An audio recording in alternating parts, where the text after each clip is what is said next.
ਪਾਕਿਸਤਾਨ ਔਰ ਭਾਰਤ ਦੇ ਵਿਗੜੇ ਹਾਲਾਤਾਂ ਦੇ ਵਿੱਚ ਭਾਰਤ ਵੱਲੋਂ ਇੱਕ ਖਬਰ ਇਹ ਸਾਹਮਣੇ ਆ ਰਹੀ ਹੈ ਕਿ ਭਾਰਤ ਦੇ ਵਿੱਚ ਬਹੁਤ ਸਾਰੇ ਪਾਕਿਸਤਾਨੀ ਟੀਵੀ ਚੈਨਲਸ ਔਰ ਬਹੁਤ ਸਾਰੇ ਯੂਟਿਊਬਰਸ ਨੇ ਜਿਹੜੇ ਉਹਨਾਂ ਦੇ ਚੈਨਲਾਂ ਨੂੰ ਬਲੌਕ ਕਰ ਦਿੱਤਾ ਗਿਆ ਹੈ। 16 ਦੇ ਲਾਗੇ ਚਾਗੇ ਯੂਟਿਊਬਰਸ ਔਰ ਪਾਕਿਸਤਾਨੀ ਟੀਵੀ ਚੈਨਲਾਂ ਚੋਂ ਜੀਓ ਨਿਊਜ਼,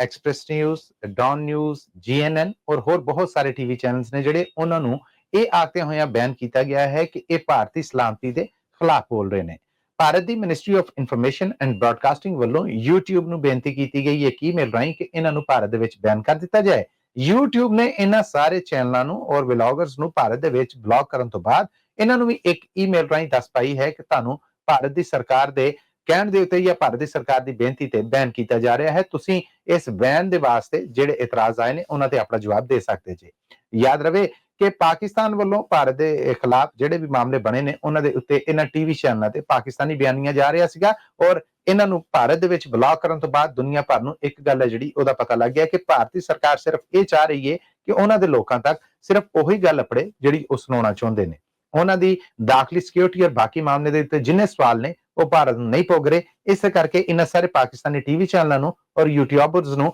ਭਾਰਤ ਦੇ ਵਿੱਚ ਬੈਨ ਕੀਤਾ ਗਿਆ ਹੈ।